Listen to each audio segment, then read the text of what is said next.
Hi everyone, thanks for joining us today. I just want to cover off a couple of housekeeping items first of all before we get started. So the webinar is going to run for 45 minutes approximately in total. I'll present for about 30 minutes of that, and then thanks very much for submitting your questions. I'll address some of those pre-submitted questions, as many as I can, at the end for about 15 minutes. So this webinar is going to be recorded.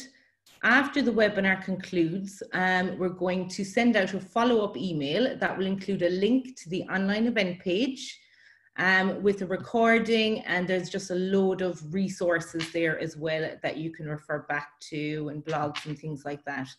That might come in handy if you're setting up your own online events afterwards. I also just wanted to mention that I'm currently working from home, as is the whole Eventbrite team. So please bear with us if we do run into any technical issues along the way. I can see there are still people logging in. So let's just wait a few more minutes just to give everyone the chance to join.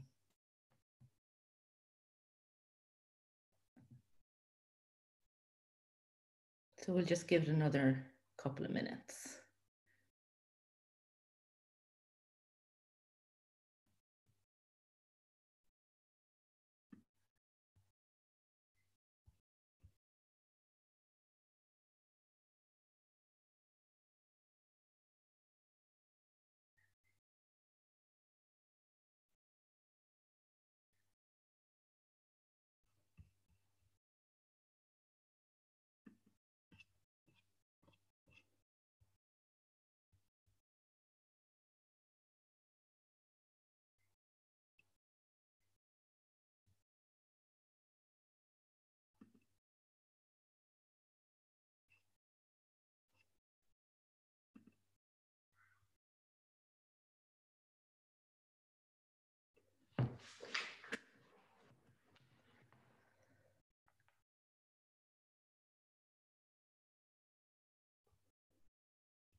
Okay, I'm just going to get started now.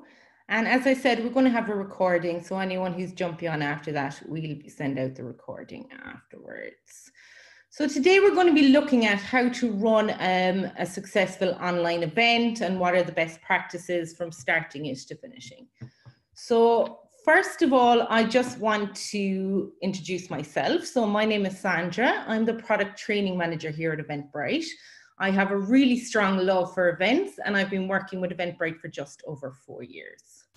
So let's just, before we get started, take a quick look at the agenda for today, just so we know what we'll be covering, and then we'll get stuck in. So today we're going to look at how to run a successful online event from start to finish. So we'll kick it off with how to plan your online event first. Then we'll take a look into marketing and promoting your event. We'll look at, how to host and present. And then we're going to look at best practices for following up after your event is ended. And we'll end then, as I said, with the pre-submitted questions.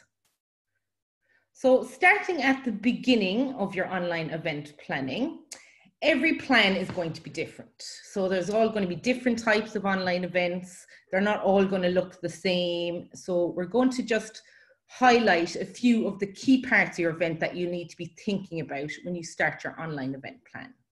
So as with in-person events, identifying and understanding your audience is a crucial part of planning. So we always recommend asking yourselves questions like, who's going to be attending these events? What challenges or problems are they facing? And also, what are their goals? Understanding your attendees are what they're struggling with, and that's what's going to help you create your online event that satisfies their needs. So that's what's going to make it successful. It's important to remember that an online event, it might follow audience that couldn't attend an in-person event, and it's a great opportunity to engage with you on your brand as well.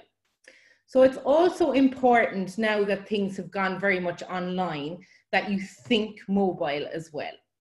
Online events can work on any device, so it's important to bear in mind that people could be attending the event on their mobile phone or tablet.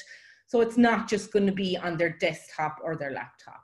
So you're going to want to make sure that you optimize for a mobile experience when you're creating your event and materials as well. So this could be something as simple as when you're planning out your slides, for example, to make sure that the content is easily visible on small screens, so it might have large fonts and it has clear imagery as well. Then you also can think about monetization. So are you going to be charging for your event? Is it going to be a free event? Or else, for example, you could set it up as a pay as you like. You could set it up with donations. So on Eventbrite, we cater for all of this. You can have a free, paid, or donation type of event. We are seeing that the median price for paid online events is approximately about £43. So although this is lower than the average in-person event price might be, these events are now able to accommodate more attendees. So you can have attendees across the globe, not just in a certain geo, and it can be hosted more regularly as well because there's less overheads as there would be with a venue, for example. So don't forget, you can also have the option as well to include add-ons. So for example, if you have any merchandise or anything like that, you can also add an add-on on your Eventbrite event for generating additional revenue. And once you have your high-level plan, then you can really get into the meat of the event. So there's multiple components that you need to consider at this stage of your planning. The first one is just the very basic and important, pick your content or topic. So what is your event about? Are you adapting an in-person event or creating something from scratch? You're going to want to stay away from too broad or vague and hone in on one specific area. Just because this will be more of interest to your attendees, and it will also, when you're promoting and advertising the event, it will just make it more appealing to attendees as well to have something specific. So don't be afraid to go niche if this is where your expertise leads you, and that's what's going to make your event stand out from the crowd. So you're going to want to pick your content and topic first, and next you're going to want to think and choose your format. So there's an infinite amount of ways you can host your event. So you need to decide what works best for you, depending on your content and also on your potential audience. So this could be a single presenter, just like myself here today. You could have a dual presenter, you could have panels of guests, you could have an interview style with an expert, product demonstrations. As a product manager, for example, I do quite a lot of product demonstrations as well in a classroom style workshop. So find the one that's most successful for your audience, and also take into consideration what ones are easiest implemented for you. The next thing that's really important when planning your event is you're going to need to find a great speaker. So just as for an in-person event, you're going to want to find the right presenter or speaker for the event and also the topic that the event is covering. So make sure they're comfortable with public speaking and that they can engage with the audience online, because it is very different to you know, an in-person experience, and it can be very daunting. I know I found it very daunting at the start personally. So it can be daunting even for the most experienced speakers to move online. Like for myself even, you know, you do lose that audience cue such as body language and reaction, so it can take a little while to get used to. So I definitely would recommend setting up practice runs for anyone who's new to online speakers and walking them through the ways they can engage with the audience throughout the event. The next part that you should get to then, once you have that kind of outlined, is you're going to want to think about picking a date and a time. So this is going to vary depending on your audience and when they're usually able to attend events. So for example, business events, they tend to stick to weekdays and business hours, but something like, we'll say a craft workshop or something like that, that might be better suited to after hours or a weekend. So don't forget that with an online event, your audience is also global. So that's something that is an advantage for online events. So it really opens up your audience. So you might time your event, for example, to take advantage of audience that are in a lot of different time zones. So you could either host recurring events, or you could have different ones in different time zones that will maximize the availability of your audience. You also need to think about how long your event is going to be. So this is going to depend also on your audience and what your content is. So for most events online, you're going to want to stick to around 30 minutes or an hour mark.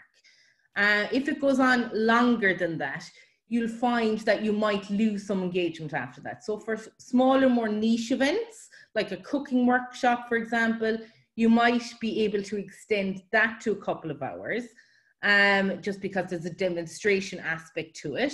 And also, if you just keep the class sizes smaller, that will allow constant engagement throughout. If it's a longer event, you're going to want to maybe think about breaking that up a little bit as well and making that quite clear. So particularly with platforms for webinars where you might have functionality such as breakout rooms, things like that, and polls, you can think about different ways to utilize them, or even networking, for example. It's a good time with longer ones if you have little breakout sections and allow people to chat, or have a breakout room where they can just chat just for that period of time to give them a little bit of break, but still keep them engaged. And also, the next thing you need to choose, kind of leading on from that, is you need to choose the right platform. So while Eventbrite tickets your event, you need to partner with a technology platform to host your online event. So there's a growing list of brands in the space, and it can be hard to choose which is the best platform for you. Especially in the current climate where a lot of stuff is moving to online now. There's lots of different ones popping up all of the time, new ones. So there's a growing list of brands. The platform that will best meet your needs depends on a lot of different factors as well that you need to think about. So that could include your event capacity, your budget, your level of interactivity desired, whether or not you want attendees to pay to access your content. These are things you need to consider in this situation as well. So the logos on this slide here, these represent some of the most popular video hosting platforms currently used by event creators on our platform here, Eventbrite. And they vary in a lot of different ways. So what we've done here is we've broken out some key features and identified whether or not each platform offers them. So you'll see here that options like Zoom and Vimeo can be more expensive, but they also offer advanced features. So at a high level, they both have excellent interactivity capabilities. So they have questions and answers, you can add polls, you can capture attendee data, and you can have customization available. And you're also able to gate access, which might be important as well for your type of event, which means it only allows paid ticket holders to attend. Other platforms then, which are also popular, like Facebook Live and YouTube, are free to use. They're very user-friendly and easy to set up, but you're not able to capture your attendees' data and engage with them before or after live stream. So they're just a few considerations to take as well when you're looking at the right platform. So once you have your tech sorted, it's vital that you test before going live, especially if you haven't used it before. You know, in this day and age, there's all things like, you know, Wi-Fi connections, and just make sure the sound and the screen and the settings. So there's a lot to think about, particularly if you're not used to it. So it is very important that you definitely do test runs before going live. So we recommend running a few practices with colleagues or friends or family to test your video and audio. So if you're using any of the features that I mentioned, like for example, polls, or if you have meeting breakouts, it's great just to make sure you know how to activate them when you need to. just to make it run more smoothly, and that you know what points you want to activate them and what way you want to structure your online event. So wherever possible, use a good quality microphone and camera. So if you find that you're going to be running multiple events, you know, a lot more online than you used to, or you're going to be having a series of events that are going to take place multiple times, then you might want to think about investing in external equipment rather than relying on the inbuilt mic and camera on your computer. So you also need to think about, if you have panelists, what their situation is. So you need to make sure that any speakers or panelist locations, that they have clear background, good light, and you want to make sure that everyone is heard and seen. So you're going to want to make sure that the internet connection is solid, that everybody has adequate equipment to use so that it runs smoothly. We do recommend using Ethernet cable instead of relying on Wi-Fi for more stable connection throughout the event. For example, I live in quite a rural area and I'm working from home now. So sometimes the Wi-Fi can dip in and out, or weather, things like that can interrupt it. So that's something to make sure that you have a strong internet connection in those situations as well. And as with in-person events, you might still run into issues on the day. So create contingency plan for these scenarios. For example, if you have a speaker or a panelist that you had planned and something comes up and they've had to drop out, ideally you'll have somebody that is able to facilitate in their absence. Or you can move on to the next stage, for example, and then you can revert back to their part when they get reconnected again.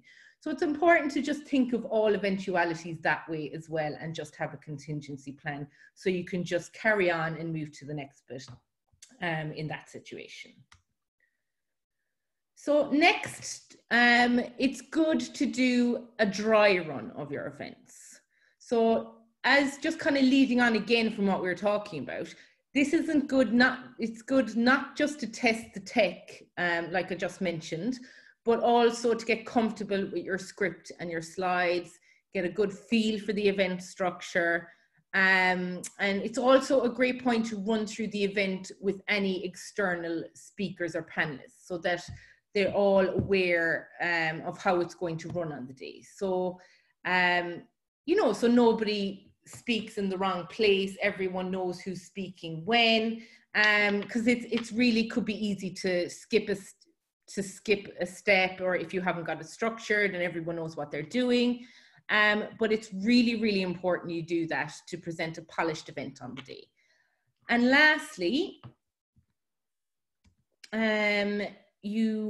it's a good idea as well to document your process. So as you go through the planning and implementation of your event, it's good to document your steps and results. So that just makes your next online event easier. So there's always things, I mean, as I started webinars, even from my first webinar to my 10th webinar to my 20th webinar, there's all different changes I've made at different points, having looked at how the last one went. So it's good to learn as well, document your process, you know, pick out things you think went well, things you think that didn't go so well, so that you can, you know, evolve as you go along and get better and just make it smoother and a better experience each time. Excuse me. So now that we've had a look at planning your online event, we're going to take a look next at your marketing promotion. So now you need to tell people about your event. So we could spend a whole other webinar on event and marketing promotion alone. So today we're going to be looking at a general overview. So you need to make sure you have somewhat of your attendees to register or purchase your tickets. So you can set up your campaign and channels that you'll be using to promote your event. And then finally, you're going to want to have the correct tracking and reporting to see what's working in your marketplace. So these are three steps that are really important. The first one, to make it easier for your attendees to find the information, easy to register, easy to get onto your event. The second one, to reach more people and to better utilize all the channels you have and look at new channels. And the third one, especially, kind of what I just said about, you know, learning from your last webinar. It's important to take a look at the tracking and analytics of each one as well, just to see again, numbers wise, what worked, what didn't work, what you can change for the next one to make it a bit more successful. So let's take a closer look at each one of these. So first, the attendee registration and event information. So if you're hosting your event on Eventbrite, this is where your event page will be. So you can customize the information that appears on the page, much like the page you use to register for this event. So you can include information about the event on your event description. You can add additional information on the confirmation email and ticket if there's a PDF ticket. And you can even create a unique landing page for attendees. So you would have seen that landing page and a link to it in your confirmation email. And you would have seen I've already put in place a lot of links out to further more in-depth how-to guides, you know, and blog posts and things like that. And I'll also, after this, be adding a webinar recording on there as well to this. So it's just a good way to give extra resources that even after the webinar and after the event, attendees can still go to that landing page and still access that information if they want more in-depth or more follow. So I'll also include a link to our previous webinar recording, just how to set up online events in case anybody wants that. It just walks you through how to set that up as well, which was just good information on how to best do that. So I'll send that along in our follow-up email as well. Now, so next, let's talk about the lifespan of your event, from the launch to the actual event day. And let's just take a look at what that looks like in more detail. So what you need to think about when you're thinking about your campaign and promotion plan. So from when you launch your event to the day of the event, you'll want to consider what activity and channels are going to be the most effective. So I know a frequent question that's asked is, how early should you launch your event? And this really does depend on the type of event, first of all, that you have, and also the number of attendees that you want for that event. For example, if you have a larger scale event with a higher price point, you might need multiple weeks or months to sell and promote. However, like this, for example, for a free webinar, with an already, like if you have already used the established database, you might only need a lead time of like a week or something like that. So it's good to take that into consideration. So generally with paid events, we see the majority of sales close to the event day. So many customers we found looking at different online events are reluctant to purchase tickets too far out from the event. So we tend to see more of a flurry the weeks leading up to the event. So in that case, you'll want to plan your marketing campaigns to meet this customer behavior. So with the launch, you'll want to lean heavily on your owned channels to announce the event. So that would include your website, for example, your blog, posting on your social media sites. It might be emailing your existing database. And that might even include, you know, previous in-person event attendees. So you might have attendees that really like you as an organizer, have gone to all of your in-person events. So they're a good source to start with as well, those attendees, because they already know your brand. So you can continue to update these channels as you move through your campaign. And if you have any new information or content around the event to share, just make sure to keep an eye on your engagement rates to ensure that your audience, you know, isn't being overloaded with too much information either, because that can be quite off-putting if there's too much information. Also, if you have, if you're event is quirky or might have a newsworthy angle, it could be worth seeking earned media as well at the launch or even throughout the campaign phase. So that might include reaching out to influencers or bloggers. You know, there's some very popular ones these days. It could also mean, you know, going to your local radio or what's on pages or something as well. That's good to look into for that. And then also paid media is also a great way. If you need to reach, this would be more for new audiences. But the only caveat to that is it can be expensive depending on what way you go. So performance marketing and social search and display, that's really effective to reach a relevant new audience, for example. Also think about leveraging partners or third-party databases. That's really helpful to get your event out there. So work with sponsors or similar events. And then you can cross promote and that will keep the costs lower. And lastly, then there's also traditional media channels such as radio and print that are still a great option. And depending then on your event size and marketing budget, that might be a really good channel to explore as well.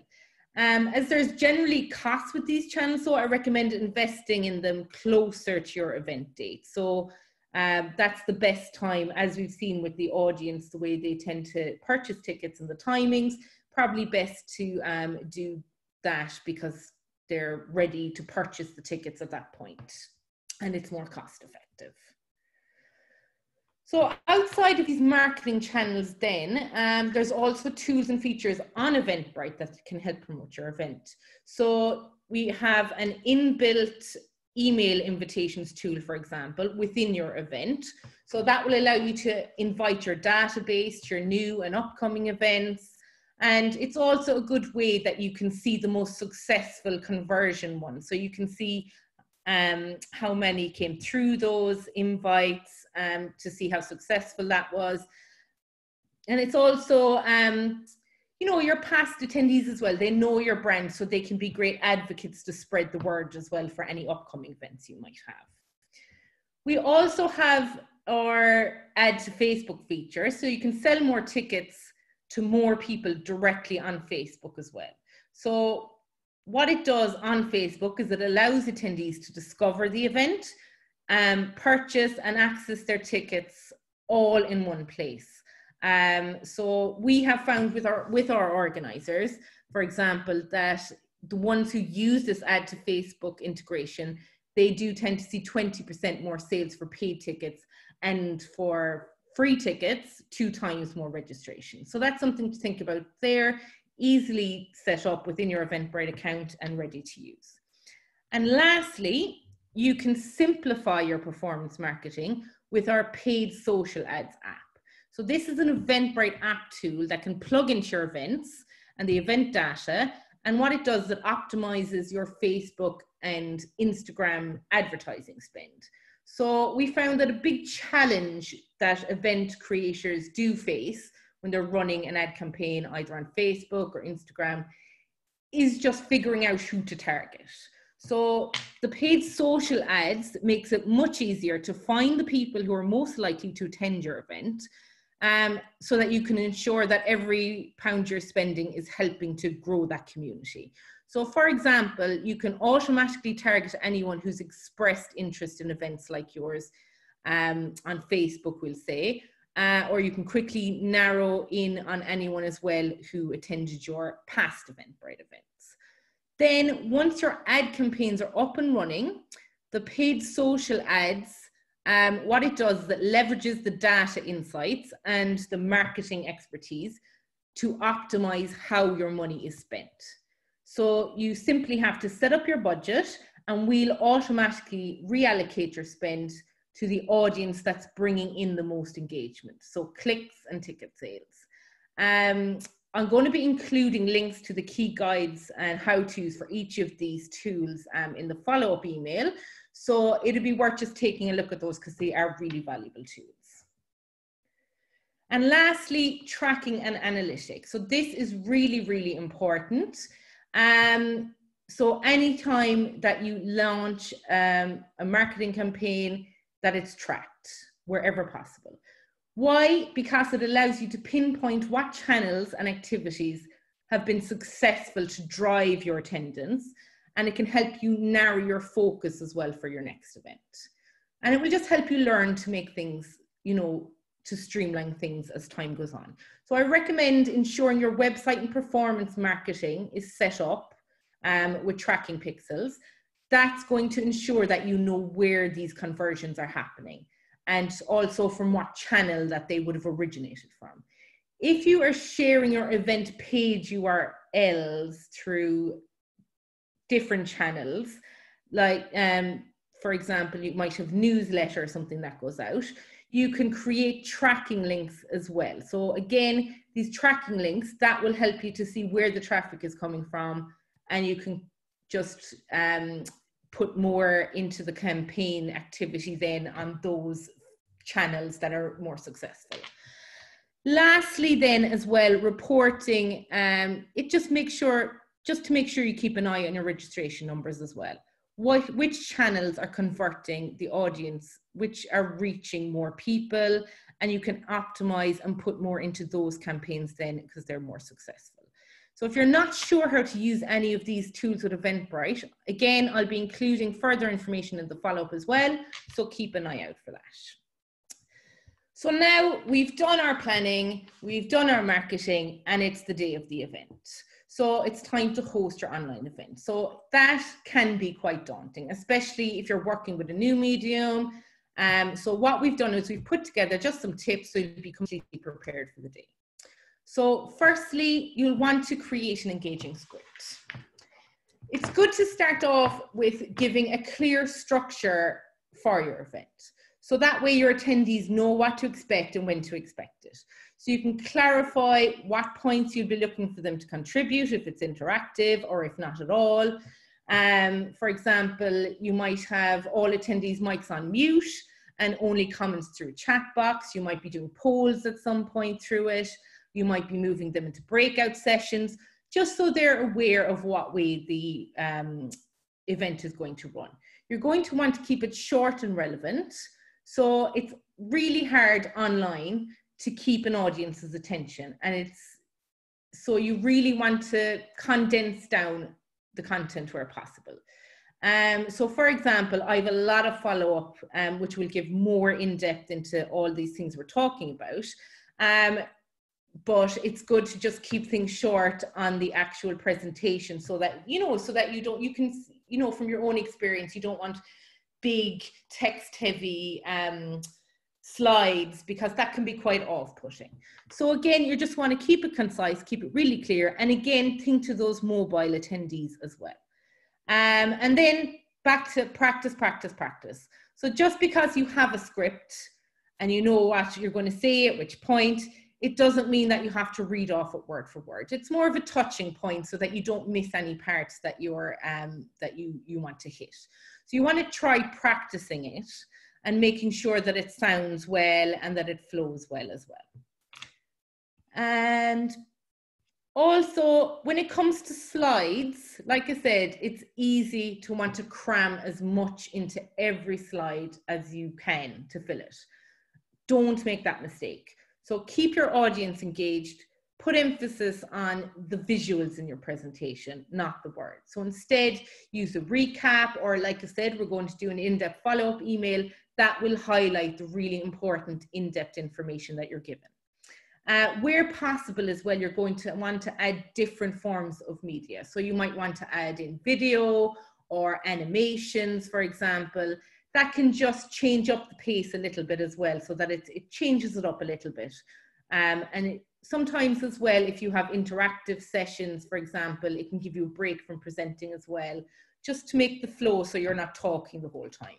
So kind of moving on from that then, for interactive moments, you're going to want to plan these specific moments and then invite your audience to participate.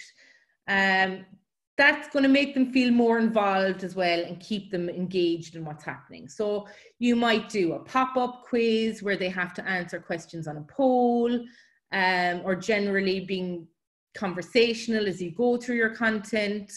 So most online platforms will give things like that, interactive tools, chat boxes where they can ask questions, they can share their answers with everybody. They can, if other people are asking questions, they can join in and answer if they know the answer. They can give comments on things. If you have a smaller manageable group, you might want to have attendees introduce and share something about themselves. So like an icebreaker situation, for example. So I've also seen events request attendees to maybe, I know we had this in one of our trainings even, you know, they might update their name in Zoom with a fun fact or how they're feeling that day, just to make people feel more connected. And also for smaller groups as well, it's good to encourage all attendees to use the cameras with smaller groups. It just helps people, you know, even myself here now, it's good to be able to see the person's face that is speaking, and particularly in smaller groups that everyone can see each other. It gives people a better, more personable, and, you know, people tend to be more comfortable chatting, get involved if they can see everybody. And also prepare for questions. So it's a great idea to prepare for any questions that you might be asked during the event. So this could mean having a, you know, to hand out a list of references and links to send to the attendees afterwards based on common questions, to have a colleague assist in answering questions. If you have a speaker on a specific topic who's an expert, for example, inviting them on to take questions. Or for example, for this is a larger group. So we knew this would be a larger group. So we've asked for, as you saw, pre-submitted questions rather than live questions. So that just means that we're able to address nearly all of the queries during the webinar. For smaller groups, it might be great to have a live chat box. So you can have questions come through live, answer them live, or else, you know, you could even have live questions with a smaller group again, where you allow them to speak and ask questions. So it really is up to you to see what way your event is structured and just figure out what works best for you. Okay, so again, just to recap, you want to write an engaging script. You want to build visually interesting slides. You want to create interactive moments and prep questions and answers. And now that we've done it, we need to think after the event as well. What can we do just to make it more valuable again? So now your event is ended, you're going to want to make sure you follow up with some great post-event content. So while it's still fresh in the attendees' minds, we would definitely recommend, first of all, sending out a post-survey survey. The results of this are really invaluable. So you could use tools like Google Forms, for example. SurveyMonkey is another good one, where you ask attendees to share their feedback. Feedback is really invaluable for insights into how you want to improve. So, you know, that you're trying to cover all bases and make sure it's valuable for everyone. And, you know, you're not always going to think of everything. So it's really good to get attendees' feedback. So you can think about that for the next time. It might change the way you structure it. It might change the way you answer questions, for example. You might add more interaction, you might not, depending. So it's really good to do that. So as we'll be doing with this webinar, you can also follow up with additional content and resources as well via email. So I've mentioned this a couple of times throughout the presentation. This is really good. So I'm going to include the recording as well, which is really useful to look back on, and also links and downloads to things that were chatted about on the event. So you can even segment as well, which I find a good way to, you see on the landing page, segment it out based on who attended and who didn't. So you can craft different messages and content suited to each. And then last but not least, again, remember to track your metrics. So how many attendees registered for the event? Where did they come from mostly? How many of them attended? How many minutes did each of them spend watching? So getting this data and analyzing it is really key to making your next event bigger and better. So now we're going to take a look at some of the pre-submitted questions. I'm going to get through as many as I can. Thanks again for taking the time to add the questions. There'll be some really great questions in here For some of them, hopefully we've answered them throughout the presentation, but I'm just going to spend a few time going through them now. So let's take a look at some of them here. So some of them were along the same kind of vein. So I've kind of put them, answered them together. So for example, I had, what are the best ways to get people to sign up and actually attend? And where is the best to advertise your event? How to drive traffic to the event so the event can be found. So my recommendation for this is the first thing that your attendees are going to see when they find the event or when they're browsing even to come across us is make your registration page appealing.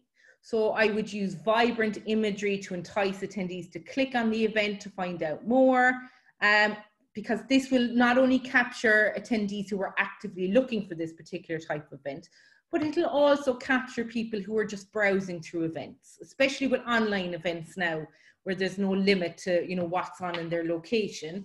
It really does capture that untapped audience as well who are just browsing. So you'll want to have a solid event description with a good outline of how the event is going to be structured, what it's going to look like. So are you going to have a live stream? Is it going to be a recorded webinar? Is it interactive? What topics are going to be covered? Is there going to be panelists? If so, who are they? They're the things you'll want to add into your event description. Just so if I'm reading the event description, I can picture myself at that event, watching it. I know exactly what way it's going to, I know what it's going to involve. I know exactly what way it's going to run. Also good to think about questions that you would ask. If you put yourself in the place of your attendee and you were looking at your event description, what questions might come up if you were wondering about, oh, well, what does this mean? Who are the panelists? You know, how long will it go for? Things like that. Think about what questions attendees might pose. And I would address those in your event description as well, just to make it as robust as possible. And then like you'd think about as well, like for example, this webinar was free and we generally see 30 to 50% attendance rate off of the registration rate. But we also know that a lot of people who register, even though they can't commit to attend the event live, they do, most of them, hope to receive a post-webinar content and recording, and they view it at a later date. So if this is the format of your event, you might want to track views on your recording as an additional measure of success as well. So they may not just be there on the day, but you might get a lot of clicks and a lot of ones on a recording later. So it's good not just to focus on the attendee numbers in that situation.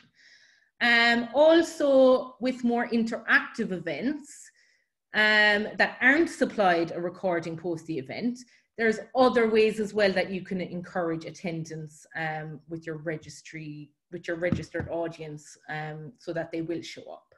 So for example, you should make sure that your audience knows about exclusive content only available at the event, for example, or tie up exclusive downloads, offers while attending, so that only those who actually attend and not everyone who registered will get them. So basically you're creating a sense of fear of missing out at your events by sharing content or testimonials or reviews of past events, so that you'll create that feeling that they can't miss out on it because they're going to have access to all this thing with the event. When it comes to advertising then, to address that part of the question, again, I would start with your registration page. So for example, on Eventbrite, there's a number of areas during the setup where you can actively help improve your SEO. So in the basic information section, for example, you can improve discoverability of your event by adding tags. So they'd be relevant to the subject matter. And there's also a section just underneath that where you can select for our search platform on Eventbrite, the category and type of event. So if people are searching on our platform by type of event or category, it'll show up in the searches, it will pull from that. Again, going back to your event description is another section that will improve your SEO with search engines. So what it does is it will pull, search engines will crawl it, pull keywords. So when you are adding your event description, again, I would put yourself in the place of your attendees. If they're looking for your event, what keywords would they use to search for that event? And try to incorporate as many of those keywords as possible into your event description. As mentioned, we also have the integration with Facebook, and we also have the option that you can add an embedded checkout to your website, so that will capture traffic coming from there as well. So you want to utilize all the channels that you have available and that you currently use. We looked at the campaign plan and promotional channels in the presentation as well. So I would also think about what channels you currently use.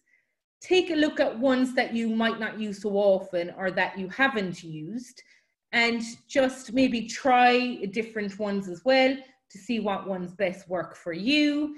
And again, that's where you really need to utilize the tracking and reporting to see as well what ones are working for you and what ones can help improve your future events. The next one then is guidance for what is best software freely available to NHS staff. So we mentioned Facebook Live and YouTube are free to use. So these are the two free ones that I've seen used most often for organisers. They're very user friendly, they're very easy to set up. But in the current climate, like I said, there's a lot of new ones popping up and becoming available out there. So it really depends on what functionality you want or need as well. So I know that when I first started doing webinars, I signed up for other online webinars, just to get a feel for, you know, what the pace and structures were like, and also just to kind of see the attendee journey as well, what it was like for the attendee from start to finish and sitting through the online webinars. I found that really helpful myself personally. But also if you kind of don't know where to start as well with different platforms that are popping up, a good, there's a lot of comparison articles and sites as well that rate the different platforms. So I'd maybe start there as well, just to get an idea of what's out there for other platforms too. The next question, what would you say is the best platform to host an online event? So again, I would say it really depends on what you need. So for example, we use Zoom quite a lot for webinars and also for trainings. I find it great, particularly for trainings as well, when you can utilize the chat box. Polls are really good for engagement. Asking people to put their hand up if there's live questions or live interactions. It's a great way. I think we've all been in meetings now that we're online where people are talking over each other and people, you know, they're stopping, they don't know when to step in and ask questions. So I find that a great one in that situation, to raise your hand so you can have the speaker take control of who can answer when, but you're still giving people the option to ask questions.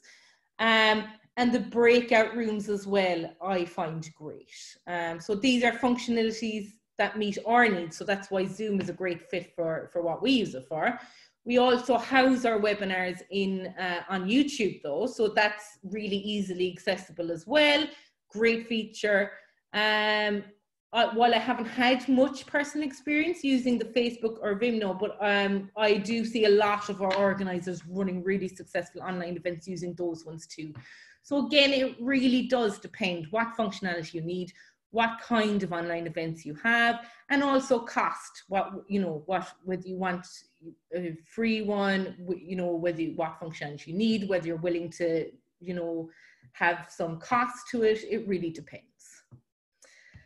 And then we had a few questions that were along the same kind of vein. So how do you make the webinars interactive as possible?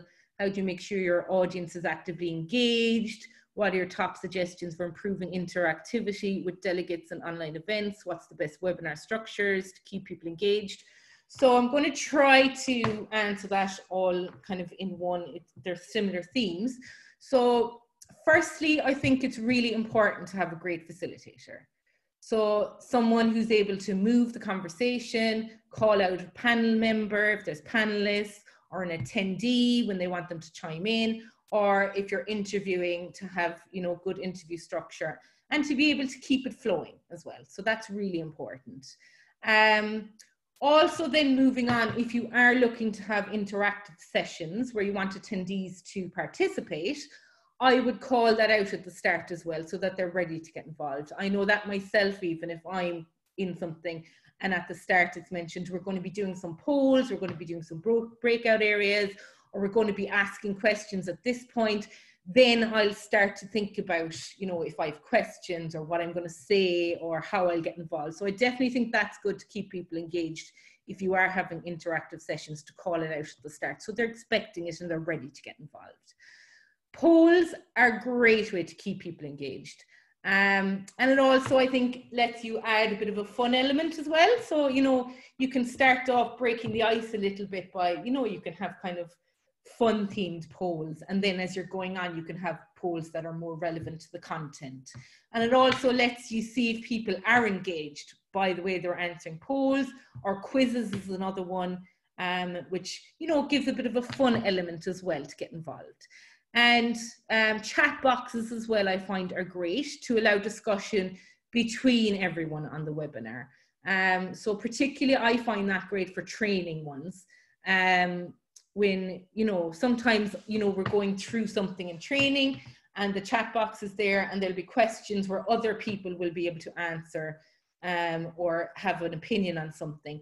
It's great for networking as well, to allow them to chat, to allow your attendees to chat between themselves, just to kind of keep that conversation going between them, and they might get to know each other and they might find something that somebody said really interesting, so they might want to chat to them further and things like that. And also, like I mentioned, the breakout rooms as well are a great way to split out attendees into smaller discussion groups. So I find if you have smaller discussion groups like that, everyone tends to chime in. So I think one of the questions as well was related to people who aren't as confident to answer questions. I think that's a great way to get those people engaged as well, is to split them out into rooms like that, that everyone will have a bit of a conversation and they'll get involved. But also in that situation, with smaller groups, I would find as well, instead of kind of saying, okay, I'm going to ask for someone to volunteer to answer this, just say, I'll be picking people randomly to answer questions to, so be ready. Things like that, call it out at the start, because I definitely find that myself as well with different, you know, trainings and webinars and things. Sometimes, yeah, people are shy to ask questions and you have the same people asking questions again. So I find that works well, just by saying, oh, I'll be calling, you know, everyone, I hope everyone's ready to get involved. I'll be calling out people to get involved at different points, so be ready. Things like that, so they're expecting it. And then it will start them thinking as well that if you do pick them to get involved, what they're going to say, what they're going to do. So I find that's really good as well. Let me just have a look. So then we have, what is the biggest mistake that event organizers make when planning online events? So being a fairly new focus for most of us, the thing with online events is there can be a lot of unknowns when you're moving to an online event, especially when you previously had like an in-person event. So I think the hardest component really is figuring out how to move your content and audience engagement into a more virtual setting. So you shouldn't be trying to replicate your in-person event exactly online, but instead think about how to shift or adapt it to an online audience. So kind of as we went through in the presentation, planning, but also practicing is key. So for example, if you have panelists, it's essential to have a run-through session so they, you know, that explains to them when you want them to speak up, when you want them to get involved. You might need to be stricter than an in-person event. When you ask, you know, you might ask that nobody jumps in, but they wait till they're called on, for example. You can also look to have a different, you know, an off webinar chat box, so maybe over Slack or some other chat where the panelists can put their hand up, they can speak next.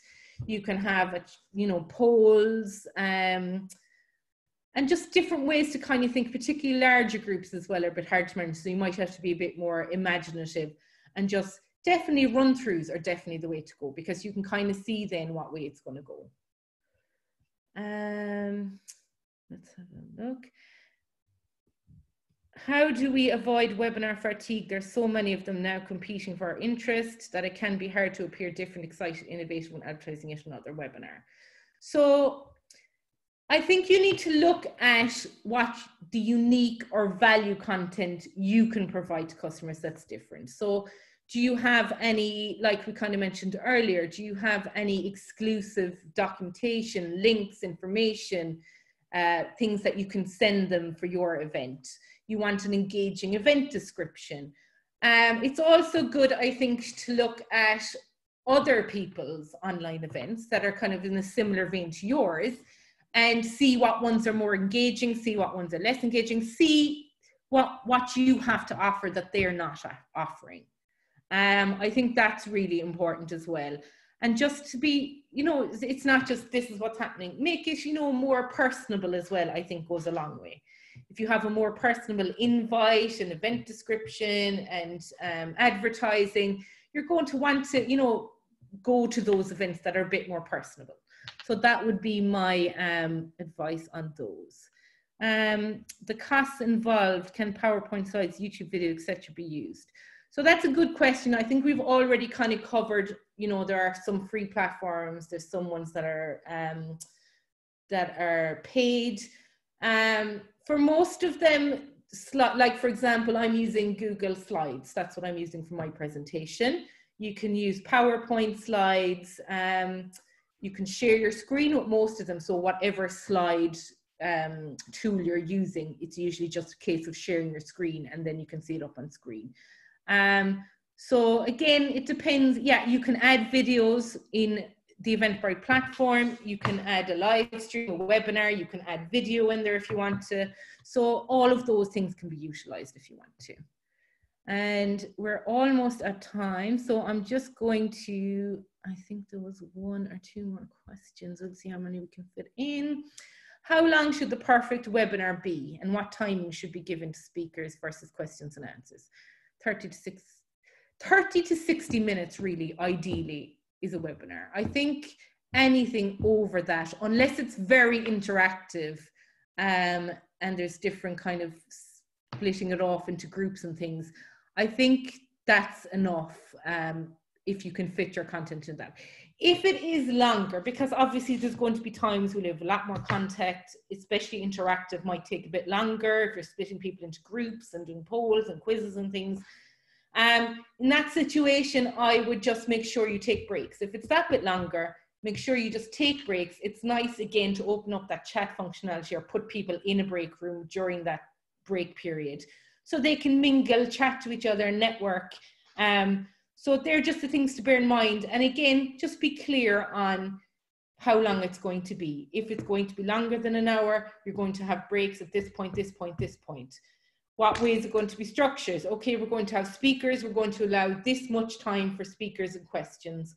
Then we're going to move on to this. Are you going to leave questions to the end? Excuse me. Again, it's very much how you plan it and what the flow is of your one. And excuse me. I think that's all the questions we have. So that's it for today's webinar. Thanks very much again for all your pre-submitted questions. Thanks for tuning in and sticking with me. I know it was a lot of information to get in quite a short space of time. Again, we will be following up with an extensive email with great resources and links just for more information. But I really hope you found this useful. We'd love your feedback just so we can improve these. We're looking to do webinar monthly, just on different topics. So we're really looking to improve them and make them as useful as we can for you. So please do let us know what your thoughts are, what ways we can improve, and have a great rest of your day. Thanks very much.